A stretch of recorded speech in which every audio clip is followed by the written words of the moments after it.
ओम शांति सभी भाई बहनों को।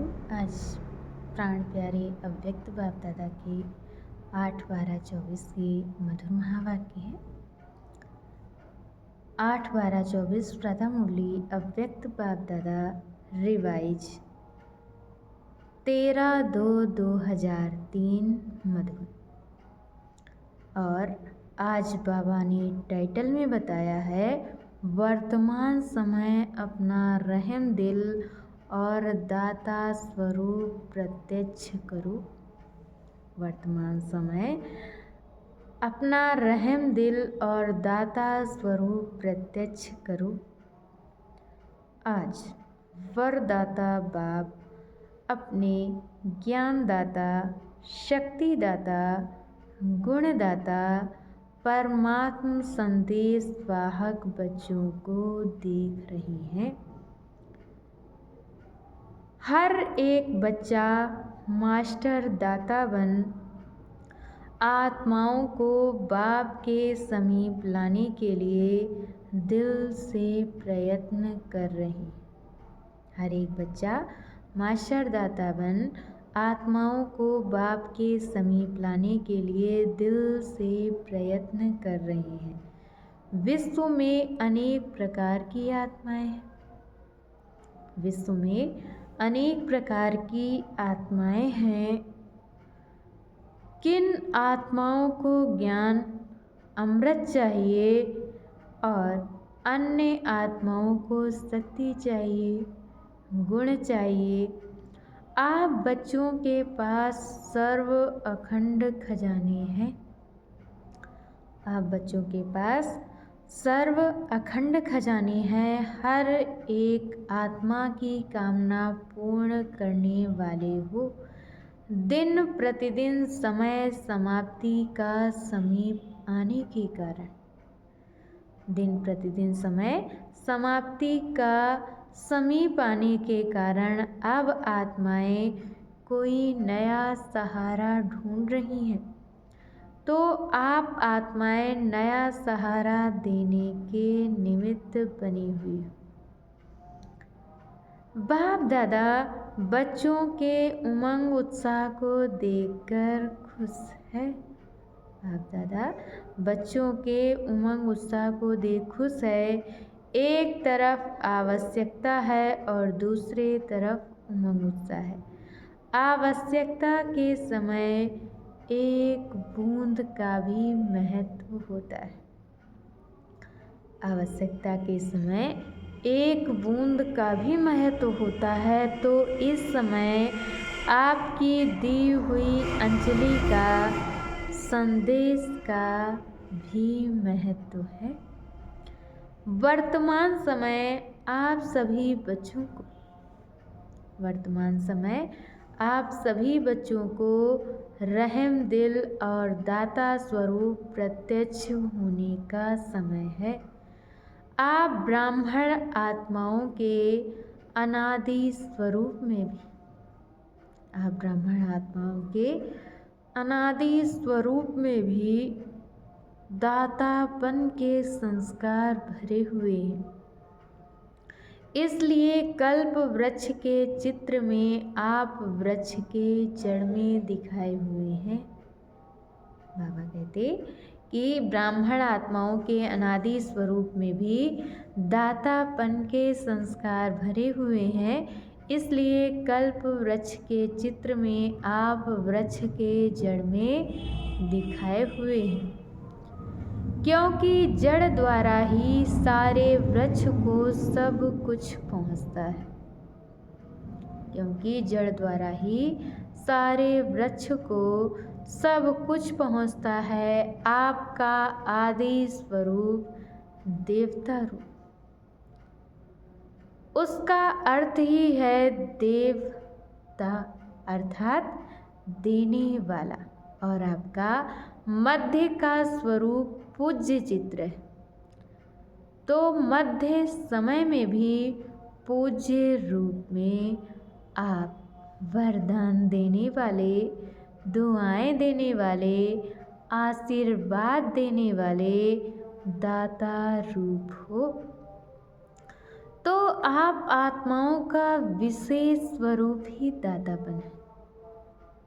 आप आत्माओं का विशेष स्वरूप ही दातापन है। तो अभी भी परमात्म संदेश वाहक बन विश्व में बाप की प्रत्यक्षता का संदेश फैला रहे हैं। तो अभी भी परमात्म संदेश वाहक बन विश्व में बाप की प्रत्यक्षता का संदेश फैला रहे हैं। तो हर एक ब्राह्मण बच्चा चेक करो, हर एक ब्राह्मण बच्चा चेक करो कि अनादि आदि दातापन के संस्कार हर एक के जीवन में सदा इमर्ज रूप में रहते हैं। दातापन के संस्कार वाली आत्माओं की निशानी, दातापन के संस्कार वाली आत्माओं की निशानी है वह कभी भी ये संकल्प मात्र नहीं करते कि कोई दे तो देवे, कोई दे तो देवे, कोई करे तो करे नहीं। निरंतर खुले भंडार है, निरंतर खुले भंडार हैं। तो बाप दादा चारों ओर के बच्चों के दातापन के संस्कार देख रहे थे। क्या देखा होगा? बाबा कहते कि क्या देखा होगा? नंबर वार तो है ही ना। कभी भी ये संकल्प नहीं करो, बाबा कहते कभी भी ये संकल्प नहीं करो ये हो तो मैं भी ये करूं। दातापन के संस्कार वाले को, दातापन के संस्कार वाले को सर्व तरफ से सहयोग स्वतः प्राप्त होता है। ना सिर्फ आत्माओं द्वारा, ना सिर्फ आत्माओं द्वारा, लेकिन प्रकृति भी समय प्रमाण सहयोगी बन जाती है।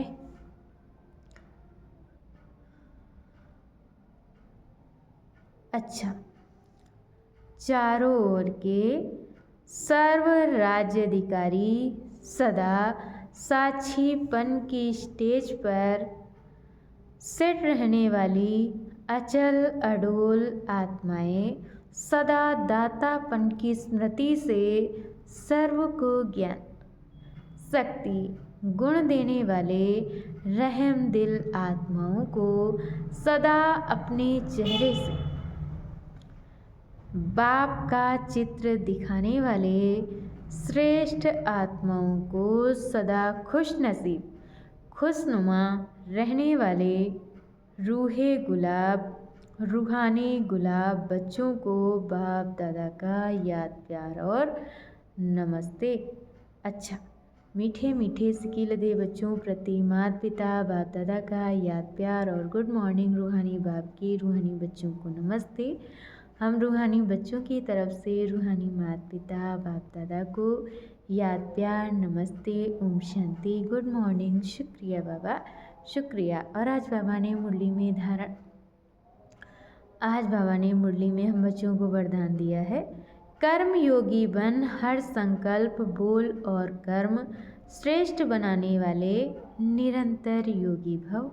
कर्म योगी बन हर संकल्प बोल और कर्म श्रेष्ठ बनाने वाले निरंतर योगी भव।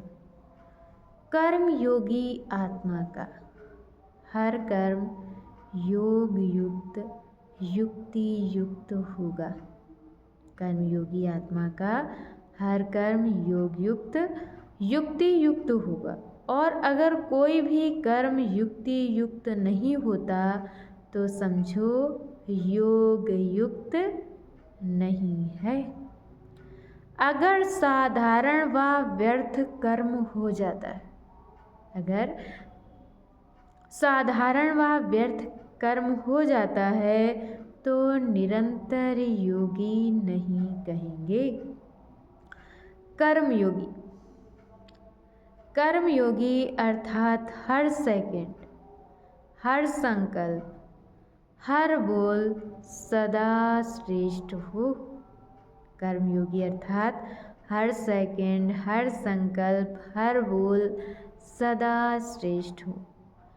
श्रेष्ठ कर्म की निशानी है स्वयं भी संतुष्ट और दूसरे भी संतुष्ट। ऐसी आत्मा ही निरंतर योगी बनती है। और आज की मुरली का स्लोगन है, स्वयं प्रिय, लोकप्रिय और प्रभु प्रिय आत्मा ही वरदानी मूर्त है।